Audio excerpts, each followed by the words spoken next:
Hindi ko masyadong na-explore yung pag-express ko yung sarili ko through clothing kasi senior high school naman ako, like online lang lahat. Sobrang nag-crave ako for a means of expressing myself through clothing. Since may pagka-gender fluid ako manamit, nahihirapan akong mag-shop ng clothes na gusto ko sa mga fast fashion brands and sa mall, gano'n. Parang feeling ko kasi mas naju-judge ako in those spaces kasi ang daming nakabantay na mga store clerks, gano'n. So parang hindi ako free na tumingin sa women's section. Mas magaling mag-shop ng clothes sa Ukayan kasi like mas safe yung feeling dun na mag-try on ako ng mga damit. A big part of din na parang mas na-express ko yung sarili ko sa Ukay since mura nga siya and hindi masakit sa feeling na i-alter siya or dagdagan siya ng mga iba't ibang pieces. Like, mas naganahan akong i-design yung mga damit kasi if nasira man siya or parang hindi ko man siya nagustuhan, like, well, mura siya. Like, hindi ako mahihinayan na hindi ko nagustuhan yung itsura niya. Ang paghahanap ng aming mga guest at pagbabahagi ng kanilang kwento ay nangangailangan ng maraming oras. Pero sa tulong nyo, makakadiscover kami ng mga iba't iba pang mga istorya ng ordinaryong Pilipino. Para sa mas magandang community experience, pwede kayo makipag-usap at magtanong ng kahit ano sa aming mga naging guests at manatiling anonymous sa Discord. I-click nyo lamang ang join button para maging isang exclusive member. Maraming salamat!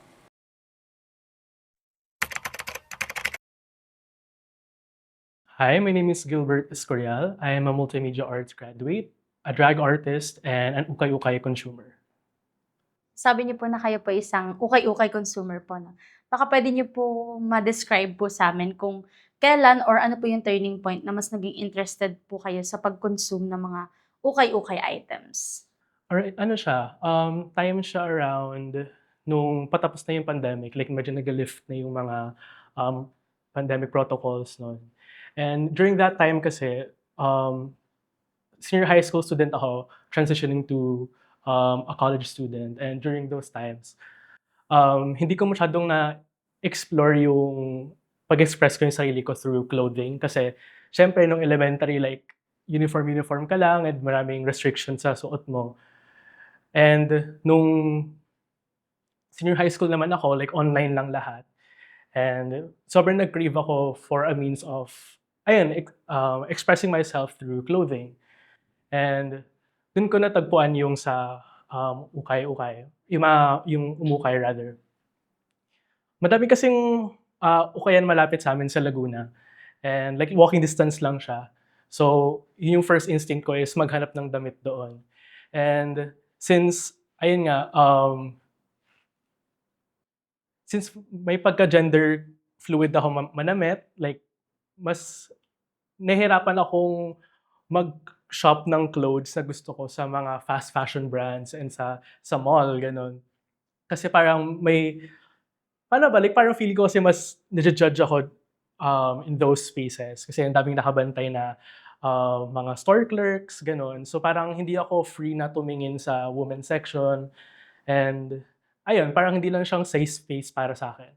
Pero sa Okayan kasi parang mas ano ba siya, like mas maluwag yung protocols, gano'n, and yung mga dressing room, like shared spaces lang siya. So like, hindi ako nahihiyang mag-try on ng clothes na mas feminine, gano'n. So ayun, since like, ayun nga medyo broke na college student ako and gusto kong magkaroon ako ng means na i-express yung sarili ko, like I turned to ano, more cheap sources of clothing. So kaya dun ako mas naging interested sa ukay. And iba rin kasi yung mga gamit sa ukay, like more of like one of one siya na mga gamit. Like hindi mo siya, like ang daming mga gamit dun na hindi mo mahahanap talaga sa mga fast fashion kasi sa fast fashion ngayon parang it's tailored fit. Tailored fit siya sa kung anong gusto ng majority ng tao and I'm not really that majority. Like I'm not really a part of that majority and I want clothing na mas unique, na mas mag-a-appeal sa taste ko and sa mga ukay stores ko lang siya usually nahahanap.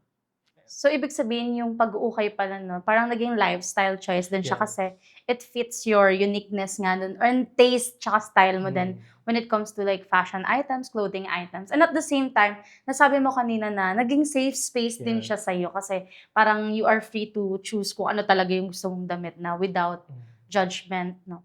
Then nasabi mo kanina na isa kang drag artist. Yes. So, paano naman naging part yung ukay-ukay or yung pagte-thrift when it comes to your creative process sa pagiging drag artist? Yung drag kasi sobrang mahal niya. Like, ikaw bahala sa sarili mong costume, sarili mong buhok, sa makeup. Like, kung mag-start off ka, sobrang mahal talaga. So, syempre like, ayun nga, wala pang source of income. So, kayan ako hanap ng mga damit na pwedeng suotin through drag.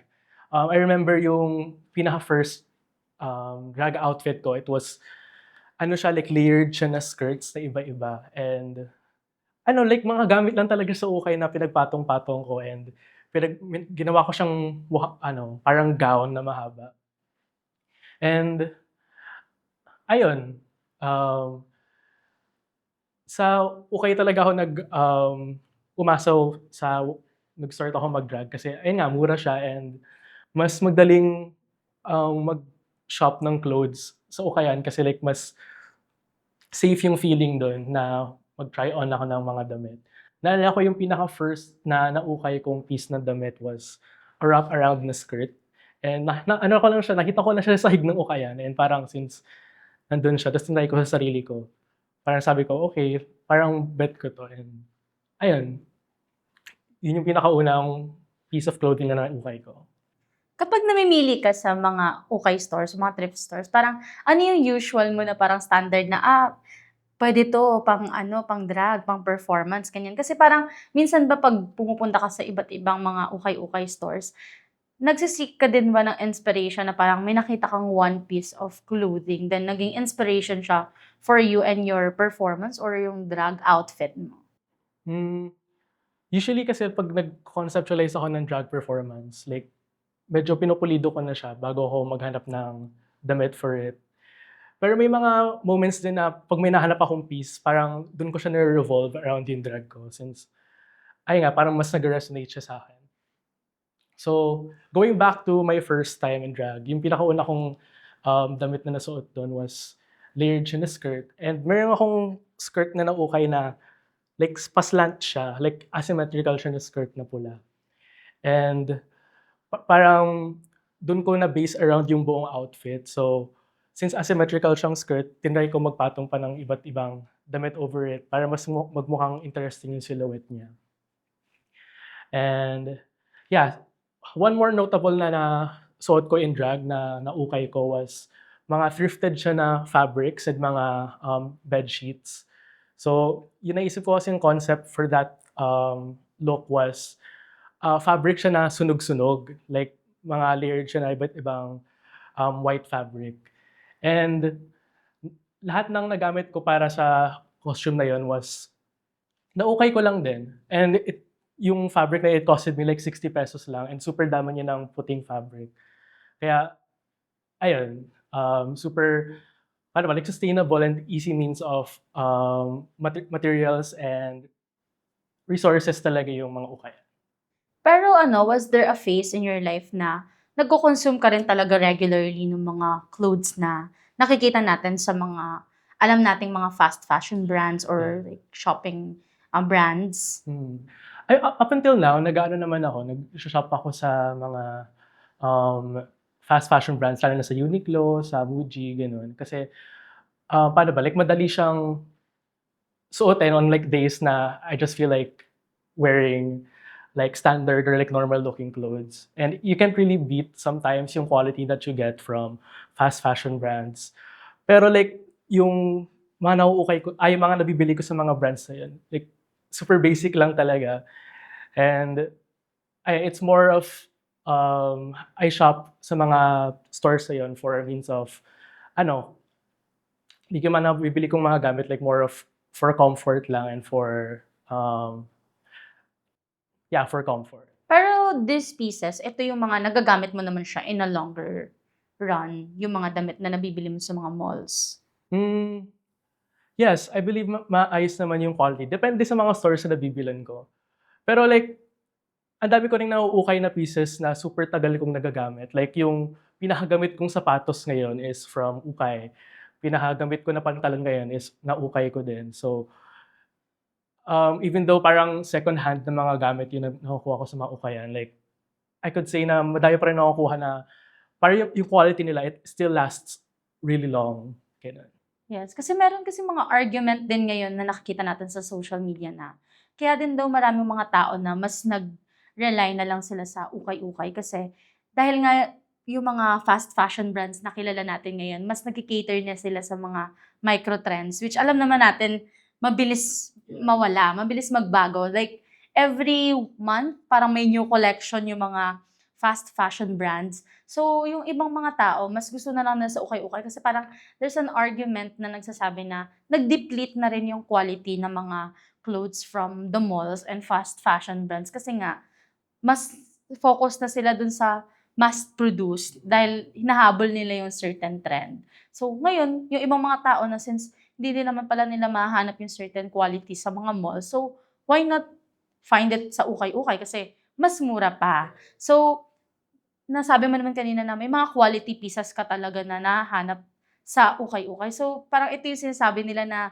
basta magaling ka lang maghanap ng mga hidden gems. And ang question is parang paano mo nagagamit din yung ukay as a form of, kasi nasa drug, ano ka 'di ba? Nasa drug industry ka din. So, it's all about creativity, individuality. So, paano nakakatulong din sa'yo yung ukay para magstay ka din dun sa individual style na meron ka ngayon?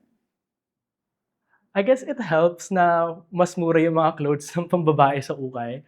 And parang madaming mga blouses dun na iba't ibang material, ganun. And dun kasi talaga sa ukay makakahanap ng unique talaga na finds na parang hindi mo talaga siya makikita sa na design sa fast fashion. Kasi parang, paano ba like, very risky minsan yung design niya na parang kapag sa fast fashion siya binenta, like hindi siya magiging mabenta kasi it's too loud or too parang unique for a huge audience na bilhin siya. So parang sa Ukayan talaga makahanap ng mga pieces na unique and hindi mo talaga mahahanap na sa fast fashion brands. Not to mention na ang dami ding nahahanap sa ukay na mga brands na overseas, gano'n. Na mga brands na hindi mo talaga mabibili sa mall sa Philippines, gano'n. So ang dami mong makikita na brands na ayun, hindi mo talaga ma-access through like malls here in the Philippines. And ayun, dun ako na-inspire. So, parang you believe na may freedom din talaga yung mga tao to express themselves through their fashion without spending talaga ng Yes. malaking halaga. At saka, siguro it helps na kapag mura, tas you're still experimenting with your style, parang hindi siya masakit sa bulsa na Yes. bibilin mo, tapos okay lang naman pala kahit di mo talaga siya like, ma-experiment mo pa. About that pala, like, a big part of din na parang mas na-express ko yung sarili ko sa ukay since mura nga siya and hindi masakit sa feeling na i-alter siya or dagdagan siya ng mga iba't ibang pieces. Like, mas naganahan akong i-design yung mga damit kasi if nasira man siya or parang hindi ko man siya nagustuhan, like, well, mura siya. Like, hindi ako may hinayan na hindi ko nagustuhan yung itsura niya. And, ayun, yes. Ayan. There's an ongoing argument din pala na ngayon kasi, parang yung pag-uukay kasi, di ba before, parang kinakahiya siya na, uy, ukay lang yung damit ko. Pero ngayon kasi sa generation, sa ngayong generation, parang mas nagkakaroon na ng, parang mas flex ng mga tao na, uy, ang ganda ng outfit mo, tapos sasabihin mo na parang, oh, galing lang yan sa ukay, di ba? Parang, so, with this cultural shift na parang mas accepted na yung ukay-ukay, ginawa na rin siyang form of content ng maraming mga TikTok influencers. So, dumami na rin yung demand sa mga ukay-ukay, which for us, parang okay siya kasi nagbibigay siya ng livelihood sa iba. Pero, it also comes with the overconsumption of ukay-ukay items. So, do you think paano mababalance ng isang tao na pwede siyang mag-consume ng ukay-ukay items without over-consuming? I think parang kasi ang hirap kasi minsan hindi mabudol ano, kasi ang daming mga pieces na super mura lang. Like may mga pieces na parang 10 pesos lang, 20 pesos. And parang alam mo yun, parang sayang naman kung hindi mo siya binili if gano'n siya kamura. Ako yung ginagawa ko siguro, parang ini-imagine ko lang yung sarili ko kung saan ko siya susuotin and kung paano ko siya i-style with other existing clothes. So parang really ask yourself or tanongin mo yung sarili mo kung magiging masaya ka ba talaga or magiging komportable ka ba talaga kung nakuha mo yung piece na 'to, like ayun. Do you think ano kaya yung mga parang ways or parang pwede mong ma-remind sa tao when they are parang choosing yung mga items sa ukay-ukay? Ano sa tingin mo yung mga parang things na pwede nilang i-keep in mind kapag nagsho-shop sila to avoid overconsume? Siguro it's important na i-check yung quality pa nung nabibili mong product. Kasi minsan, nagkakaroon na ng, like madali na siyang mapunit, gano'n. And, and really ask yourself if you really want yung gamit na yun. Kasi mahirap na nabili mo siya pero hindi mo naman siyang susuotin, gano'n.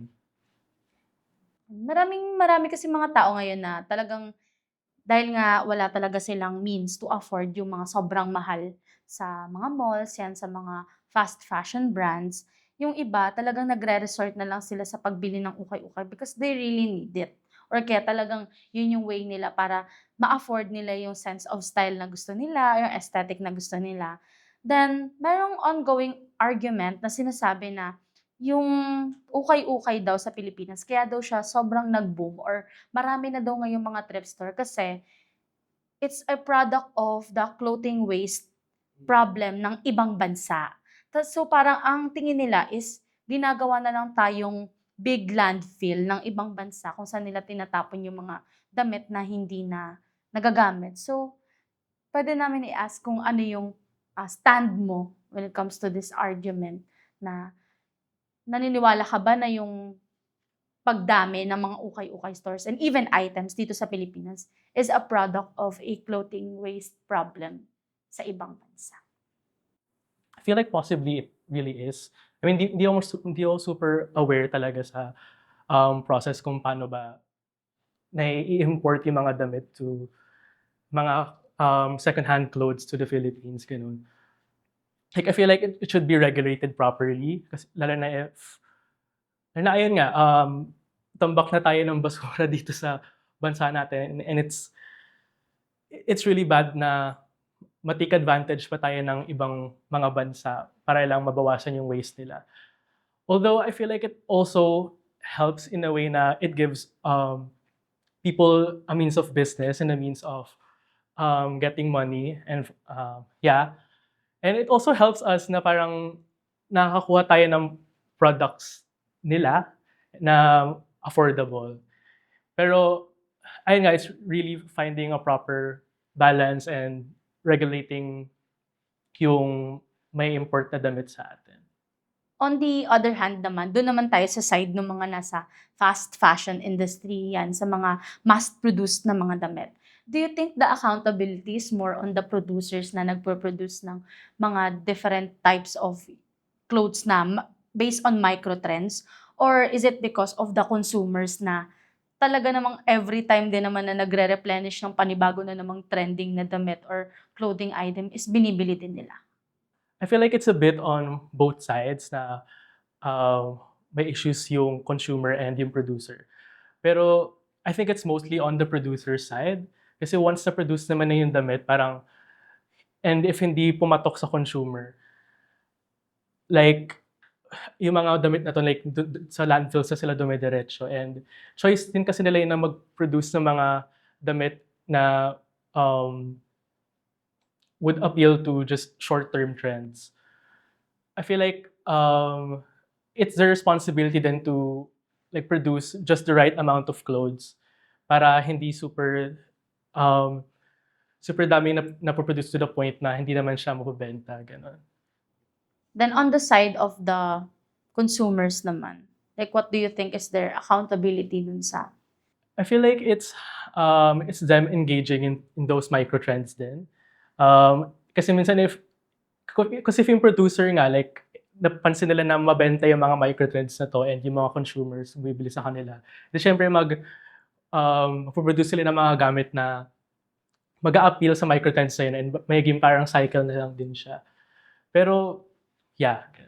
Also, it comes with the demand din, no? Yes. Tapos kapag hindi na rin siya trend, so parang nakatago na lang din siya sa closet ng mga consumers or worse, talagang itatapon na lang. Or minsan kasi parang may mga one-time events lang na applicable yung certain type of na damit or aesthetic. Tapos parang after that, hindi na rin pala magagamit yung mga damit na to, no? So, for our last question. So, do you think yung issue ngayon ng marami kasing issue surrounding ukay-ukay. Ano naman yung masasabi mo dun sa mga tao na siyempre 'di ba mura ang mga items sa ukay-ukay, but there are also mga tao na may business sa mga different social media platforms like TikTok and Instagram na they hoard items from the ukay-ukay. They will buy it in an affordable price. Sabihin na natin mga 20, 30, 50 and they will sell it sa social media platforms nila at a very high price talaga like maabot ng 400, 500. So what do you think is your parang anong opinion mo tungkol dito?